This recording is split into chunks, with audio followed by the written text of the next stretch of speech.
make sure we're alive on the gram.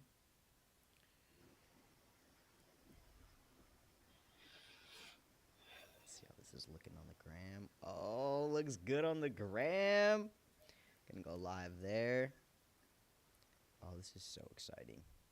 I'm so glad that this is like finally working. I spent so long last year trying to finagle because audio is not my pocket, but we here with it now. But All it's gonna be right, your pocket. it's about to be. We working on it. We working on it. Media and entertainment for the masses. Let me get this mic right.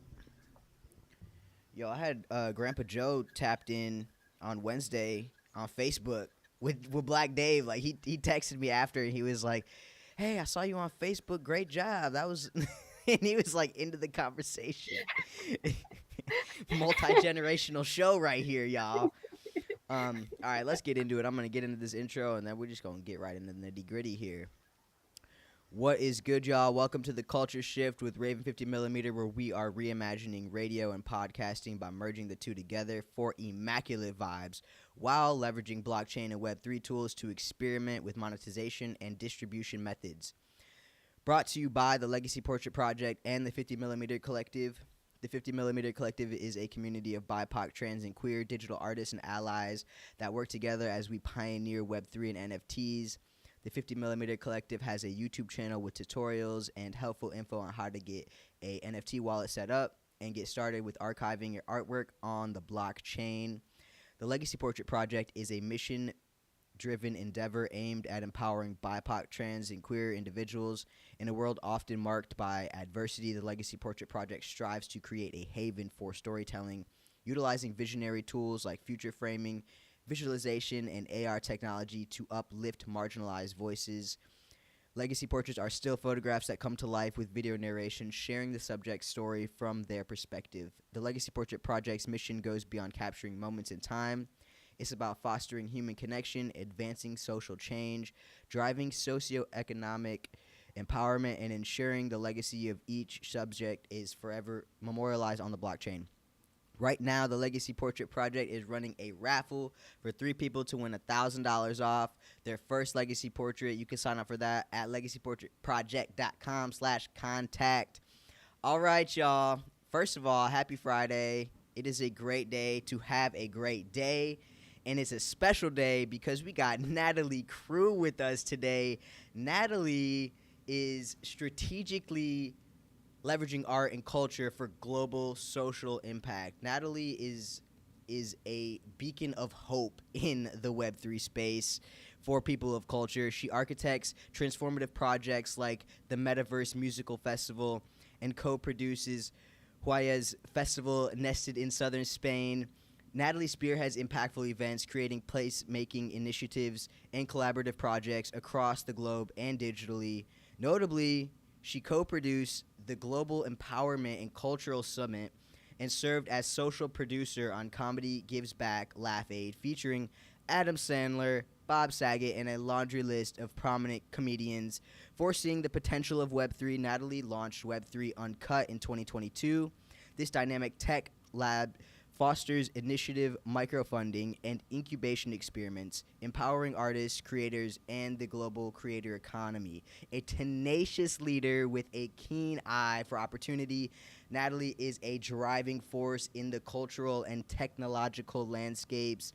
Natalie Crue, thank you so much for being with us here on Culture Shift.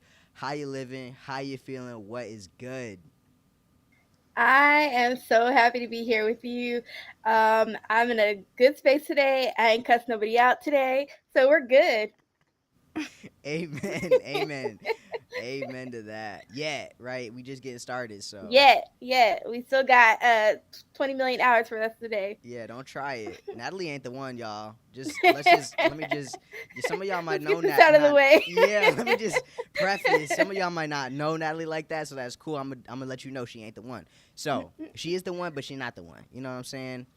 All right, Natalie, let's just get right into it. First question here. What is your origin story for getting started here in Web3? Like what brought you here? What landed you here? Let's get into it. so so two things. I always tell people that I have kind of I would say three eras in crypto. And I would say like 2013. I had known this guy from New York City. I lived there for several years, and he owed me hella money. And I'm like, bro, like it's been like a long time since you owed me money, and like this is ridiculous. It was like crazy Jamaican dude, super street. That's a long story for another day. But he had owed me money, and I had done him a favor, and so I'm like, bro, like you got to cop up now. And he was like, man, all I got is Bitcoin. I'm just like, bro, I'm like, and I knew about Bitcoin from because I'd always been involved in like kind of the underground, the underbelly of like the internet and kind of these like subcultures. And so I knew about Bitcoin, I knew about alternative currencies. I'm like, bro, I need cash. A girl got to pay the rent. He was like, I'm just gonna give you half cash. I'm gonna give you some Bitcoin. It's not really worth anything right now, but I'm gonna give it to you. And I'm just like, I was so pissed off. And it's not that I didn't want the Bitcoin, I just really wanted the cash. And plus, I was hungry that day. I can specifically remember that I was super hungry that day. And so he gave me some Bitcoin on this, and it wasn't like now, like where you just send somebody like to your MetaMask or like your wallet. He gave me like these pieces of paper. I was so mad, and so I held on to those pieces of paper. Story down the road. 2018-17, I'd known these guys, DJ Lethal Skills and Van Digital, aka Vandal, and they're in Malaysia propping up the hip hop scene there. And I've known them for like many, many years. The international hip hop scene is super small, and they were involved in this early decentralized social media platform called Steemit. And they were also running something called Hip Hop on the Blockchain. And I was watching them on Facebook. No promo to you, Zuckerberg. Um, but they were doing some really cool stuff. I'm like, what are y'all doing over there? And they're basically like, oh, come check out this hip hop on the blockchain thing and Steemit. And I got on Steemit, and I never left Steemit until Justin Sun rugged us. Also, another story for another day. And so they had different communities and cool cultural things happening, and people were sending each other Bitcoin. And it was a really wild time. And so that was kind of my second era where I actually started to get really invested in kind of the idea of building community on the blockchain, and also the idea of like porting cultural initiatives and projects and like really propping up artists on the blockchain. I started to see the opportunity very early on. And they modeled exactly what that meant, and they modeled that with value. And I was like, damn, this is interesting as hell. I was like, I gotta be a part of this thing. And during those days, it was definitely different than it is now. And then my third era was, and I'll make this quick, is that I was on Clubhouse, and there are people talking about crypto. And obviously, I was already knee deep in crypto by now. And I was like, what are y'all talking about? They're like misinforming people. They wouldn't let people on stage. They wouldn't let anybody answer questions. Clubhouse was a very weird place from the beginning. And so and there was a bunch of VCs talking about Bitcoin. I'm like, y'all absolutely 9,000% do not know what you're talking about. And then I happened to meet a bunch of ragtag degenerates, and somehow we made NFTs.tips. Black Dave and Cas Vegas and the homie Bitbuzz and Alan Henna and Pepe Cash Millionaire and Joseph, aka Quantum. All these people came together, and we just ran rooms, which I will never do again, by the way, 24/7.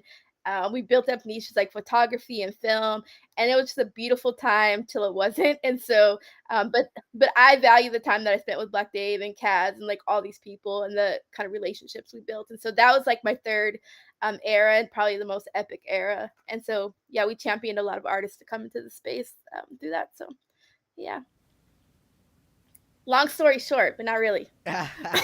No, thank you for sharing that. And yo, who was I don't one of the somebody I was talking to those clubhouse days, probably Black Dave, to be honest. Back in the day when we would spend like when those rooms would go like 12 hours, fam. I 12 hours. I'll be like, oh, why am I up for the third day? yo, like, and I was like, hey, God bless those folks who was hosting those rooms, because like y'all really were doing the Lord's work with just not only like educating creators and artists on like the tech side of things, but also just cultivating a space in which we were able to come and share our story and feel comfortable enough to pull up and like share who we were and who like the artwork that we make and things. And I feel like for a lot of artists that was like the first time somebody asked, what's your story? And we were able to like, oh, like for me, I was like, oh shit, what is, I got to think about that kind of for a second. And like, work on that. But no, just hey, God bless y'all for hosting those spaces for real, because that shifted the trajectory for a lot of artists' careers and helped propel like us really into this Web3, because this is, once you're in it, you in it.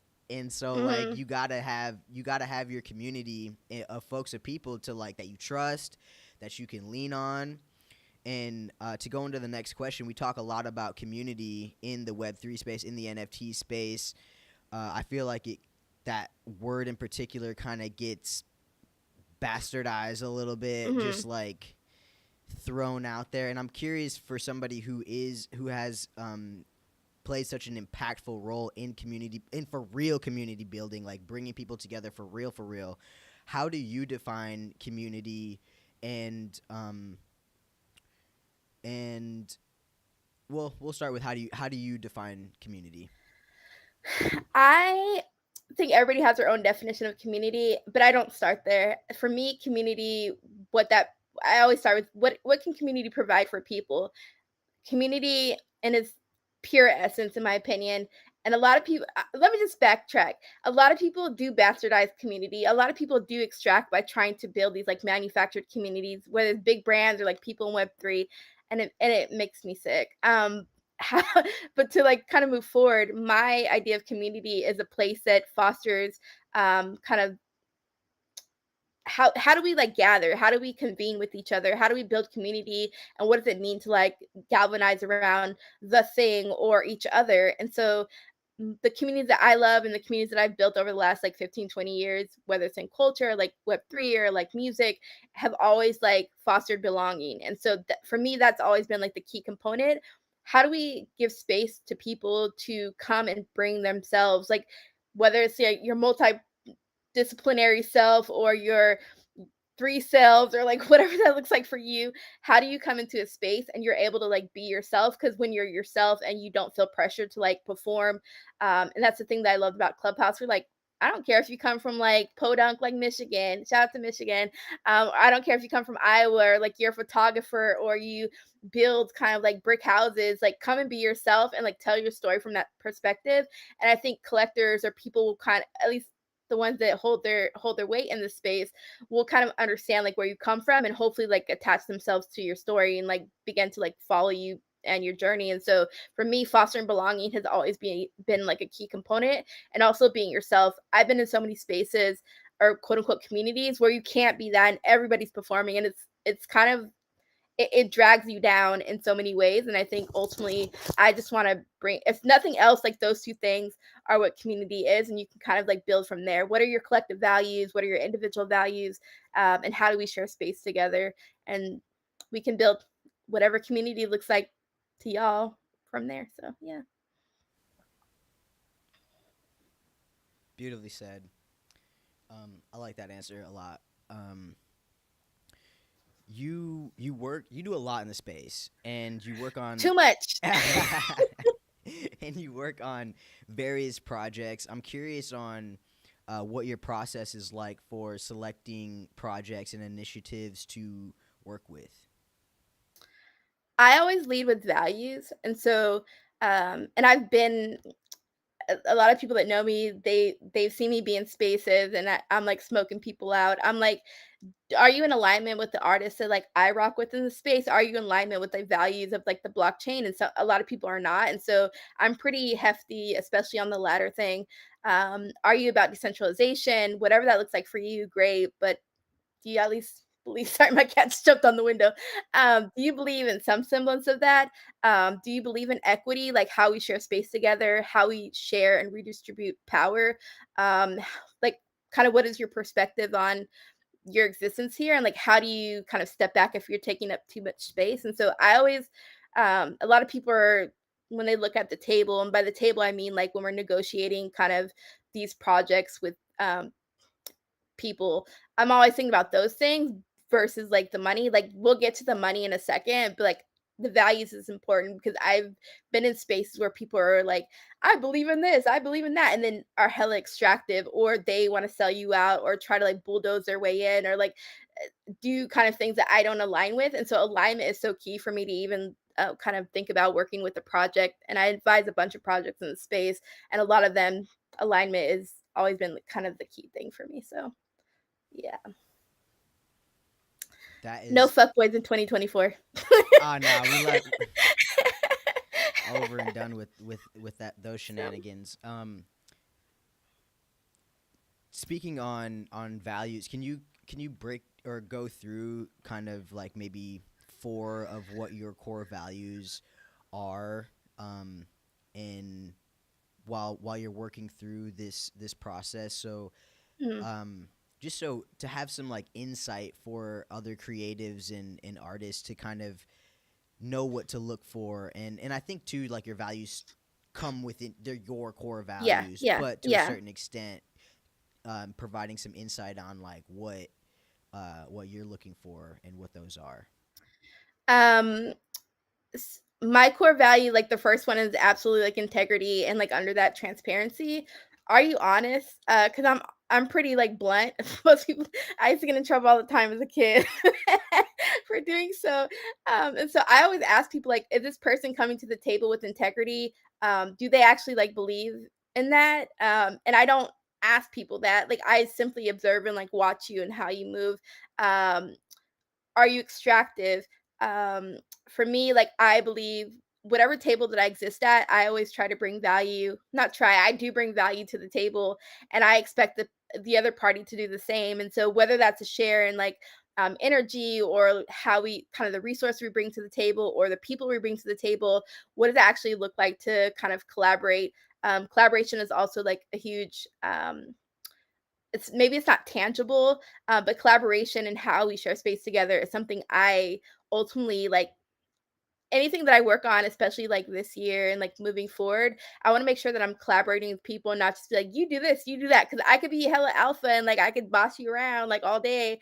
But I don't, I want to share energy at the table with people and not have to like bring mad labor on my back or you. And so, like, what are you actually bringing to the space? And the other thing is like I value communication. I always tell people I keep it funky. And so, and that's how I roll. And like how we negotiate the levels of that is cool. But like I'm always gonna keep it funky and keep it 100 at all times. And so I value open, honest communication. And that hasn't always been the case for like people I work with in the space. And so um I can go on and on and on with like all these things that I value, but like if those things are in place, like we can move forward and we can negotiate like what the rest looks like. The last thing I would also say, I also value people that are hella open minded. I don't like transphobic, queerphobic, anti-black folks. I will not fuck with you. Period. I know I would probably get censored on the internet, but I just can't. In 2024 and any year, and I've been this since a kid. I don't condone any of that. I also need people to stand on their values, stand on businesses that everybody's saying on the internet, and that it's not negotiable. And so like I value people that are open minded and come to the table with that. And so yeah, because my people gonna come, you're gonna have to deal with them. Boom, drops mic. Truly, truly though, um thank you for sharing that insight and that Mm. perspective. I think that's really important. And especially as artists, right? Like I feel like there's different um reasons as to why everybody isn't involved in Web3, but as artists, we're sensitive. We sensitive about our shit, like we really got to Always. yeah, we got to be in alignment with you cuz you feel it. That's the thing is like 2022 was a little bit out of alignment for me, and I Yeah. could you feel it. Um Y Yeah, I'm very like, I have, like, a strong energy read on just people, place, and things, and I've always, again, like, been that way. And so I I was in a meeting yesterday, and this I could feel it. I'm just like, and I just straight up asked them, like, the thing that was like, kind of yanking at me, and they confirmed it, and I was like, "I appreciate your time, gotta go." And so if I feel that kind of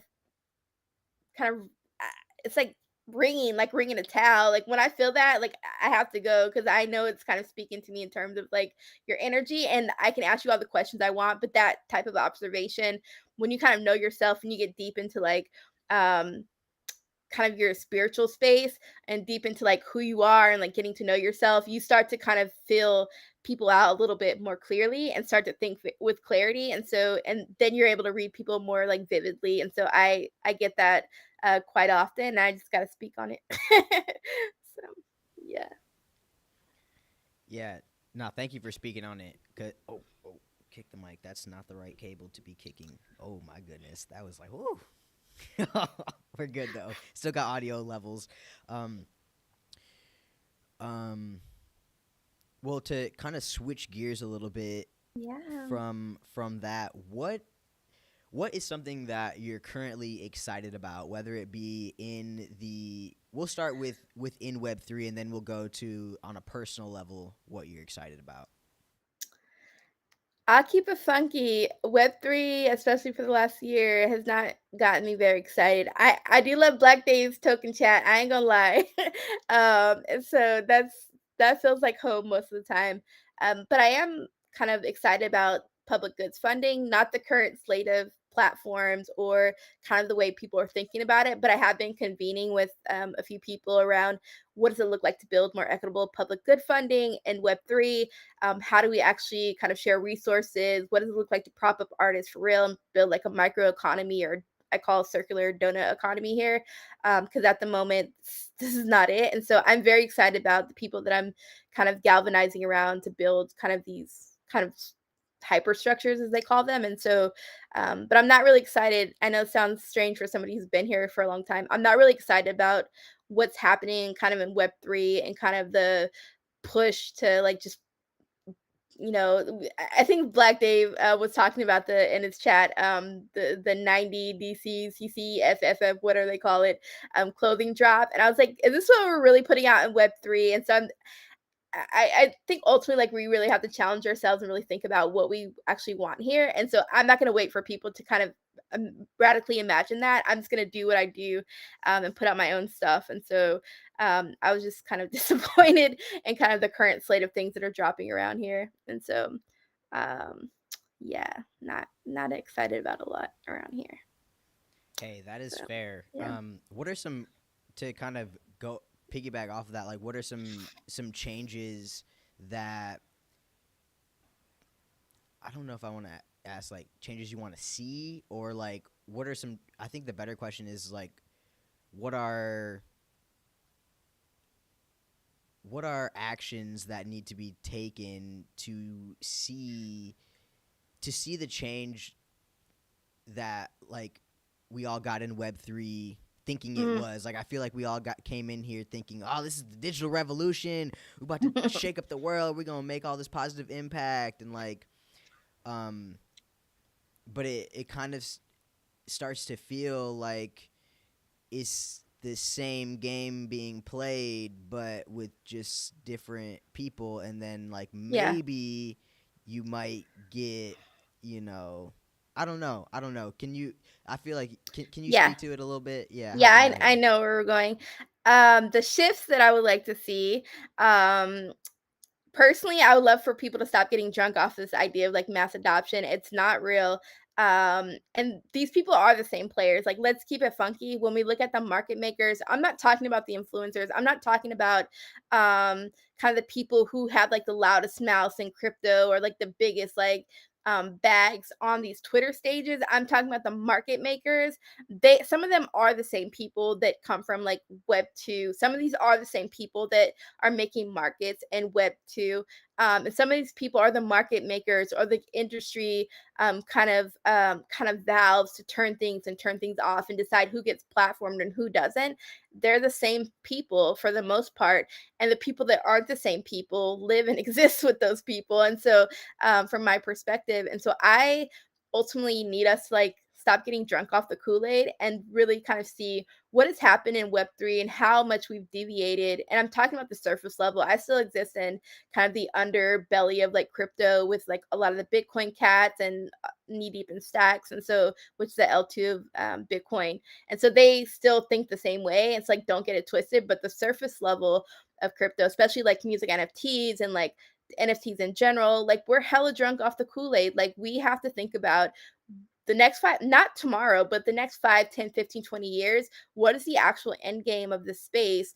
And if it's not decentralization, if it's not sharing and being equitable and redistributing wealth, if it's not putting money in the pockets and stop making people going through hoops that actually need it, while you're giving money to these same market makers with no kind of like fluff or obstacles in the way, we have Houston, we have a problem. And so I want to see us really galvanize around these more radical ideas that we kind of birth this into, we're birthed into. Otherwise, we won't be here. Like crypto and all that will be here, but we won't be here as like this quote unquote community that exists here. I'd also like to see people stop waiting for somebody to save them or waiting for this like crypto savior. We got to get out there and get it and put out those proposals and kind of knock some of these doors down and bulldoze these obstacles. And if you want to put out a clothing line, if you want to build like a universal basic income thing or whatever, like we have to champion and galvanize around those things and build power, which I think is something that we don't talk about. How do we kind of collectively and get build power around some of these proposals and projects that we want to push forth and kind of start to just like bulldoze through these doors? Like we have to do that shit. Otherwise you're gonna wonder why some guy got $6.9 million in ApeCoin to build like an investment vehicle for like ApeCoin, and you can't even get like $1,000 proposal passed. And so how do we actually like build kind of do some power mapping and say, hey, like I want to build X, Y, and Z. How do we build some shit around that? Because we talk about people that don't like, oh, we're not celebrating Black History Month. Most of these people are not Black at these damn platforms, y'all. Most of these people are not Black at these protocols or chains. And those of us that are Black, we literally are kicking in doors all damn day. And to some extent, it's, at least for me, like I continue to do the work, but it doesn't mean that I haven't dealt with some fuck shit. It doesn't mean that I don't deal with the kind of the agony of continue to like do that labor. I'm gonna continue to do it. Don't get it twisted. But I need more folks to jump on board. I need more folks to be like the Kianga Ellis. I need more folks to be like myself. I need more folks to be like the X, Y, and Z and start to like kick down these doors and start to redistribute these funds at some of these big DAOs or some of these protocols and chains. Otherwise, we're going to continue why they don't celebrate us on Black History Month and throw a Twitter space when they should be giving us 10, 20, 30, 40, $50 million to prop up this damn community to do the things we want to do instead of like, I don't want a Twitter space. Fuck you, your Black History Month Twitter space. I don't want a damn like party at NFT NYC. Like, give me $20 million so I can build a UBI program. Give me $40 million so I can like build up a cultural exchange project or to like fund Cas Vegas or whatever to build the things we actually need here. Fuck your Twitter space. That's how I feel. So And just to be clear, Natalie is saying fuck y'all's Twitter Spaces, not this one, not no, not this not one. not our Not my people. not ours. So don't come back with me and say, well, Natalie Crue. No, okay, she talking Y'all about know I y'all. live in Twitter spaces, but I don't want to be at your Black History Twitter space. That's not real to me. No, for real. Like, because guess what? We Black January and March and April and all the rest of the months of the year. All the way to Kwanzaa. Truly. Oh wow. You just where to go from that of what you all that you just said. Cause like, yo, you're oh man. Okay. Okay. Let me just get into the next question. Because yo, just gems, honestly, mic drop like nope, I'm just gonna get into the next question.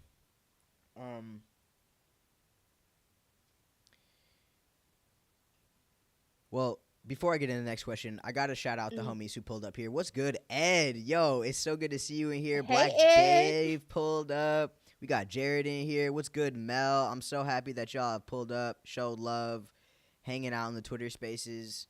Appreciate y'all. Just gotta acknowledge them real quick. Oh, man. Get some water. Got me charged up over here.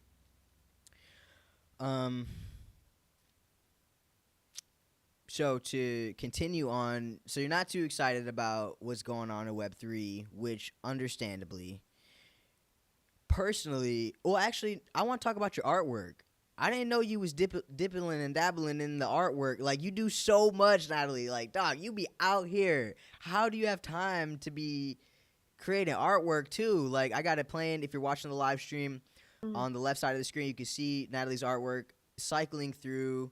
It's amazing. I love these collages. Can you speak a little bit more on your artistic side and your artistic Yeah. process? That was a very exciting. I was like, oh, Natalie, bit okay. Yeah, can you speak a little bit on that? So I've always been like hyper creative, like not just like producing festivals or projects, but I've also like art has always been like a personal thing. I've worked in the art world and navigated that space for many, many years. And so, um, amongst other things, so being creative again, like has been a very personal practice for me. It's the one thing that's kept me like, on solid ground, so to speak. And so I typically do a lot of multimedia, multifaceted, wild collages. I also have been messing with AI for many, many years. And so I kind of depends on what I do some watercolor stuff too, but that's just like I'm bored watching Law and Order's episode 832, and so I'm just gonna do some watercolors real quick. And so and a lot of my work kind of traverses, especially like your own, like my work traverses kind of identity, kind of archival stuff. So I pull out a lot of archival stuff. A lot of my work kind of talks about my own familiar history, and a part of that is like grappling with kind of the ways in which just my father's family in particular was often like silenced or engaged in how to like deal with erasure amongst themselves and also in society about their own history. They basically grew up in dirt floor poverty, and um my father was actually like a sharecropper. People think slavery ended in like 18 whatever, like sharecropping. This is like the 70s. My dad was still like sharecropping for this family that like owned my family. And so that just that familiar history around that is something that I've been trying to wrap my head around. And so, and there's also kind of like a lot of family secrets and all the stuff that kind of rose up because of kind of that back end around them being like super poor and not having food to eat. And so I and they migrated to like California in the summer around the 70s to kind of escape that dirt floor poverty, only to be kind of wrecked by the quote unquote war on drugs, which was really a war on black and brown people and poor folks. And so I talk a lot about, and so my collages, people will look at them and they'll see like a slave shack and a cotton field with the white lady painting like this cotton field. That's kind of what the kind of collage most people like. And so, and I'm like, if you look very deeply into this like collage, you'll see like little stories. And I often describe kind of the background of all this stuff. And so, um, then I have work that's like more fantastical. I had a wild imagination as a kid. That's how I escaped my own chaos and like family dysfunction. And so I also do a lot of fantastical stuff with AI, and it's just kind of like an escape for me. And so, but I haven't had a lot of time in this space because I've been doing a lot of projects and kind of holding a lot of space and labor for those projects. And so I'm just kind of getting back to that at the moment. So yeah, Awesome. Thank you for that's sharing it. that. Oh And yeah. you had mentioned cultural erasure and Hmm. um, things like that. I'm curious. Can you speak a little bit on your opinion on like um, using the blockchain for archival purposes and yeah, just like what you think, what your thoughts are on that. My perspective on kind of this is this. I we've brought forth a lot of like consumer driven like use cases on the blockchain, but amongst like a few of us, we obviously talk about this a lot. You got Sursu, yourself, and like other folks that are kind of like centering this conversation. However, the blockchain can be used to like store some of our stories on chain. The blockchain can be used to kind of create ways in which people can kind of transact and interact around that in ways that I don't think museums and these other cultural institutions, which kind of um, I just keep it funky, like whitewash and kind of sanitize like our stories and how we kind of perceive them, how we interact with them, how we kind of exist with those stories in these kind of very sterile spaces. And so, and that goes for like what I call the academic chitlin circuit too. And so I'm and so like I can talk about like hip hop archives and like a lot of kind of ephemera and archival works are stored at various like hip hop archives around the states. However, who has actual access to them and accessibility to these archives is something that we actually need to have a conversation about. I can't just go to Cornell. I mean, I probably could, but we can't just go to Cornell, Harvard, or at least other spaces and be like, let me go see X, Y, and Z. It's some of it's very like closed off and like it's not just going to the actual space, it's the actual people who are put into place to actually like harness and gather this ephemera and these things. Why are those things in those spaces? Why are we not putting on the blockchain where we can make it accessible, where we can allow people to kind of riff on those? Because hip hop has a long history of like sampling, hip hop has a long history of kind of open access and open sourcing. Why are we putting it into like this academic cave where people, most people can't even travel or traverse to or gather in? So I look at hip hop, I look at my own kind of cultural like background and looking at how we're pulling archives and how we make that accessible to people to kind of remix, to kind of play with, to kind of and that be a vehicle for people to kind of understand and wrap their head around our history, our collective history, our individual history. And so I don't think archives should be in a file cabinet. It can be on the blockchain where we can create the space to like play around that. And also preservation, provenance, all that other stuff, obviously. So that's how I feel. I love it because I feel the same way. I'm like, we blockchain is like, I feel like right now the best way to archive history. And in addition, I like, cool, you want to put it in the institutions, et cetera, do that, whatever, but also put it on the blockchain, like, so that there is that accessibility factor to it. Because I'm trying to, I'm in Michigan. I'm trying to think. I mean, we got the Holland Museum, you know what I mean? But Yeah, I got like, the museum. I would also say, no names, but I know y'all gonna be watching this episode, but there's a hip hop museum somewhere around New York City. Um, and they get to pick and choose who gets to tell their story. And a part of that is very problematic. A part of that is rooted in the academic chitlin circuit. A part of that's kind of rooted in rewriting like hip hop history to kind of center some folks who have given them a crazy amount of like access to these stories. Um, but there's so many threads to like hip hop history. There's so many threads to kind of how people galvanized around this culture. Um, but if we look at this landscape of academic history in regards to like hip hop, we've seen people kind of reduce those threads to like this one thread of history. And a part of that's to say like, hey, I don't know if people know the Black Spades, but like you won't hear a lot of academics talk about the Black Spades, but you can't talk about hip hop without the Black Spades or gang culture or any of these things, which is hip hop is rooted in that. But we have a lot of academics in these archives completely engaging in the erasure of like that part of the history. And so the blockchain, we can say, hey, Grandmaster Flash or even international cats that I know that have put Apple Clapple, who's my homegirl, the queen of hip hop and Latam, one of them at least. We say, hey, like you can put your history on the blockchain and tell your story. You don't have to wait for a museum to put your stuff up there. We can create exhibitions. We can create our own archives. What does it actually look like to build up these digital archives and these spaces in collaboration globally? Because these museums, these academics aren't doing that. They're picking and choosing who gets to be um, lauded or who gets to be celebrated and who does not. And it's very classist, very problematic. And anybody listening to this, y'all come from the academic chitlin circuit, you can run one. So I've had a long standing problem with that. So that's how I feel about archival stuff. So. Yo, Natalie in here cooking. I need to get some. Once I get some sound effects, I'm gonna be so annoying. I can't wait. I'm gonna be, yeah, I'm gonna be doing the air horn, the bomb drop. I'm gonna get a, yeah. It's gonna be fun. Okay, we're cooking.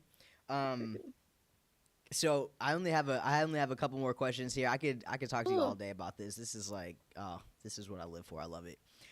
Thank you again for your time and your energy with joining us today and just dropping these gems. Um, so we were talking a little bit about culture. We talked about it a little bit there, and Hmm. so I'm wondering, what does culture mean to you? How do you define culture? So, once upon a time on the academic chitlin circuit, I, I'm kind of like a cross between a sociologist, anthropologist, but without the colonizing. And so I tend to think very sociologically around this idea of culture. Like culture is encompasses all of who we are, and first and foremost, I love to focus on kind of language. And language obviously is not just spoken, because when we there's kind of saying, if you take away somebody's language, you also kind of extract and take their culture. And so that we've seen kind of the erasure and depletion of like languages across the globe, thousands of languages kind of erased from the face of the earth. And so, and also along with that went kind of cultures. And so I'm always thinking about, how do we actually preserve our mother tongues, and not just the spoken language, but also like our creative language, our creative practices, our language around like artistic kind of outputs. What does it mean to be? What does culture mean to be in our digital society, and how do we kind of what is our relationship to these digital societies that we're kind of erecting or building or kind of existing in? And so I think about culture in that aspect, and everything that we are is culture. However, some of y'all in Web3 ain't got culture, but that's here nor there. Um, yeah, we got we gotta address it. Y'all only use salt and pepper. Like, We need to first of all, we Web3 has a culture problem. Like, there is a period. cultural like, dog, it's true though, cuz like, I'm sorry now. I didn't even mean to cut you off. I was thinking No, about you that this go. morning. I was brushing my teeth and I was just like, Web3 got a culture problem, dog. Like, how you going to say for the culture and you don't even know what culture is? It's just like, that's mad confusing. Like, It's I always tell people crypto is culture. If you again go to the underneath the surface of all the shit that's happening in the space, you'll find culture. Like, I'm not talking about the Bitcoin maxis. I'm talking about the Skrillas. I'm talking about the Connie Digitals. I'm talking about like the fake rares and like these cats. Like, that is culture. Their ideology, the language, the kind of things that they have to say about kind of the space, their perspective on it, like how they exist here is culture. The technological aspect of those particular communities, and I will call them communities, it's cultural. However, again, we have the surface level thing that we often only see because we don't know that there's something underneath the surface of this thing we call a digital ocean. And there's culture there. There's always been culture here, but we've kind of allowed kind of this weird kind of surface level thing to platform people who don't have culture, who don't exist here. And they constantly call people with culture like the woke mob or the angry mob, and like these are people who have been heavily platformed in the space. And so there is culture here. It's just often hard to see and often hard to kind of observe that if you only kind of live on a Twitter space, or you only live on in a certain Discord. No shade of the Discord. I was in Discord 5 seconds ago. Um, but there is a culture, and there's a vested kind of interest in preserving that culture. And it's been even more challenging, more than ever, to preserve that culture amongst kind of the kind of huge push to kind of platform people who don't have that shit. Like, these are people getting all the damn money. They're getting hundreds of millions of dollars. They're doing all these things, but they don't have culture. They don't have a perspective. They don't have a POV. Their POV is get crypto bros money. That's it. Win Lambo. That's not culture, bro. So yeah. yeah, I feel like we could have an entire conversation around the topic of culture, because too, because there's like subcultures, and I feel like there's like Mhm. pop culture, which I feel like that's what sometimes people are striving for, is like Yeah. popular culture. But my homie, like, tech culture is not. like the popular culture. You know what I mean? Mhm. I had tweeted today that in 2024 I'm predicting more collaborative and equitable, or more equitable collaborations between tech builders and creators and artists, because there's like just potential for so much positive synergy to happen, but because there are these really cool tools and powerful tools being built, but nobody gives a shit because they're hard to use and the internet is or the website is confusing. So Mhm. Mhm.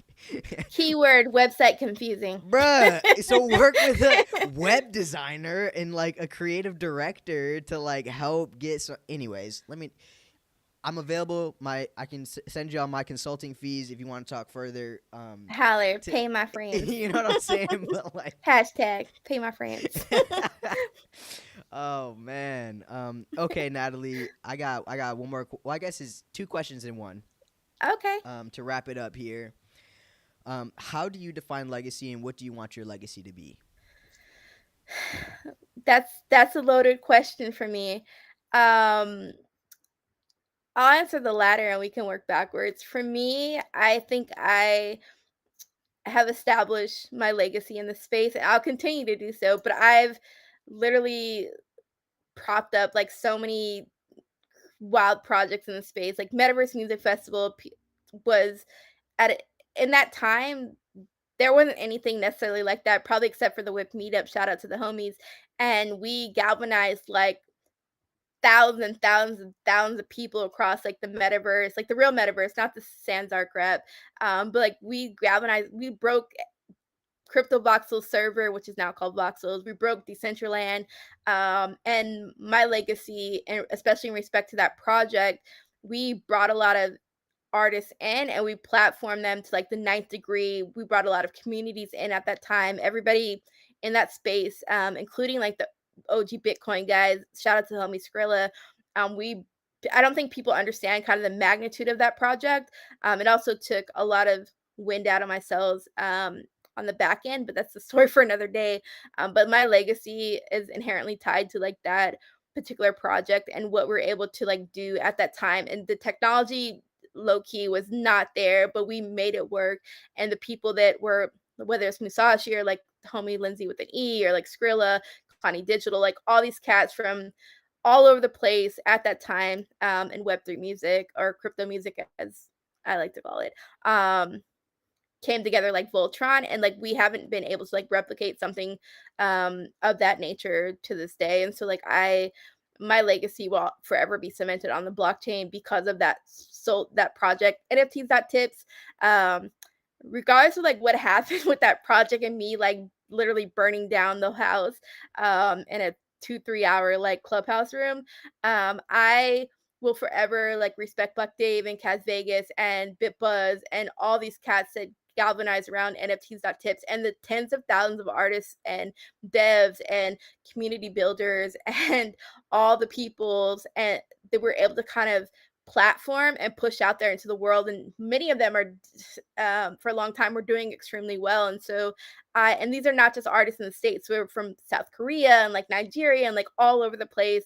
So I'm super proud of the work that we were able to do in that time, and the photography and film and like all these niches that people readily had ignored were able to come into fruition. So nobody can ever knock me or Black Dave or like any of these people, because our legacy in terms of like that room on Clubhouse, that small room with a ragtag group of people, nobody can ever knock me or us for the work that we did. And the 10th, that club I think was like 60,000 people by the time we like burnt that shit down. And so like I will forever kind of hallmark that. And there's other things that I've done in this space in terms of like DAOs and building up like the community frameworks of Seed Club and Protein and all these, and these are like prominent DAOs in their heydays. And so like, nobody can ever knock me for that or the things that I've done. And so like I feel like I've cemented my legacy, but moving forward, I hope to kind of erect some of these funding structures so that we can't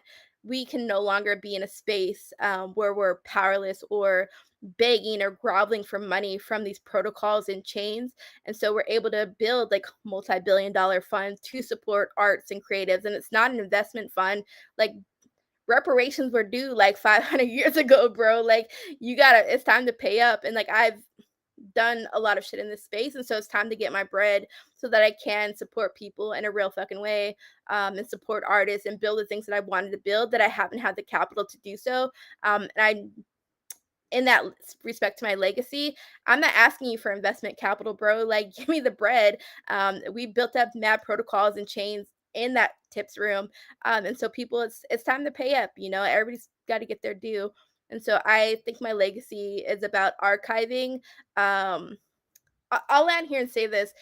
I was reading on the timeline the other day and I saw this book about NFT history. And like nothing in this book is about that time on Clubhouse and how much work was done and how much energy people put out and how many artists actually came out of that space. And it actually kind of made me a little bit sad in the second, but I also realized the power and time and access we have at this very moment that's important to tell our stories. That's why I love what you're doing here at Culture Shift. It's important to kind of archive those stories. It's important to interrogate that period in time. And so my legacy will be archiving those stories. My legacy will be propping up folks like you and propping up other homies to make sure that we can continue to do that work. It's not just me, it's all of us that got to do that shit, that are able and have access and the tools and want to do that. And so I hope to kind of erect those things. But the funding structures is something that I've kind of been mulling about for like a minute. And so that when I build this multi-billion-dollar public goods funding platform for creatives and impact projects, that's my legacy. That's the linchpin for me. And so we'll see. So I've Boom. done the work. My legacy here, whether you want to recognize it or not, is here nor there.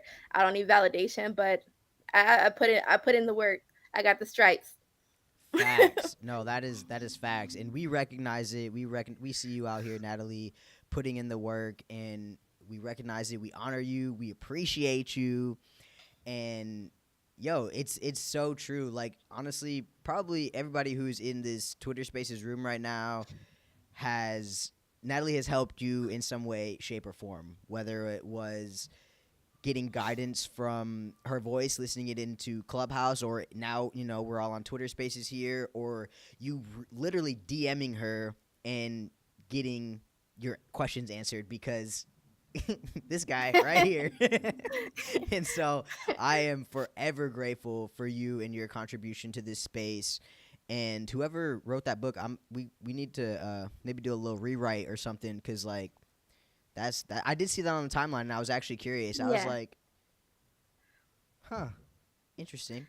Yeah, Um, I'm not knocking those artists who were there. Like a lot of them did kind of platform and like build up the space. However, 2021, 2022 was we led the bull run. Like that whole entire room and like adjacent kind of communities literally are making OpenSea like damn near $1 billion a month. And so like I like how we don't get included, and I don't need validation. I've never been that person, but I'm also like, if we're talking about archiving history, if we're talking about legacy, if we're talking about making sure that Black and Brown folks and other folks who contributed to the current kind of energy that exists in this space, you can't talk about the history of NFTs without talking about 2021 to 2022, like Absolutely not. period. That's And what so, that's what started. That's what kicked off. Like 2021. That year was a rodeo. Like we was out chill, boy. So like, and I don't know what all is included in that book by any means, but I yeah. I do know who has been here building the foundation from Mhm. the very beginning, and so Yes. um it to me that's another form of erasure which we're trying to get away Yeah. from. Yeah. So like I think we can, well, and not even to knock anybody, it's just like it's it's the wild wild west right now. So like if we don't establish these principles and like Hmm. these ways of moving to be like, no, that's actually that's not cool, actually this happened, we got to fact check a little bit. Like if we're not setting the tone in that, then it's just gonna be like a free for all. So we need to start establishing some principles here in Web3 and Principalities. exactly, it's about the principality of things sometimes, like goodness. All right, y'all. Thank you everybody who joined in. We got a bumping room in here on the Twitter Spaces. I'm not sure about who joined for the live stream. I can't see all that. I need a bigger screen. We'll get there in time. But Natalie, yo, you are a blessing. Just thank you so much for being you, for showing up and showing out and keeping it funky at all times. The funkiest of all. Just keeping it 100. Appreciate you so much. Always. And It's mutual. I receive that. Thank y'all again for tuning in, and we will catch y'all in the next episode. Stay hydrated, stay blessed, and have a good weekend, y'all. Shoot, it's Friday. Go ahead, go outside, touch some grass. All right, I'm ending the Twitter Spaces. About to end the live stream. Peace. Y'all have a good one.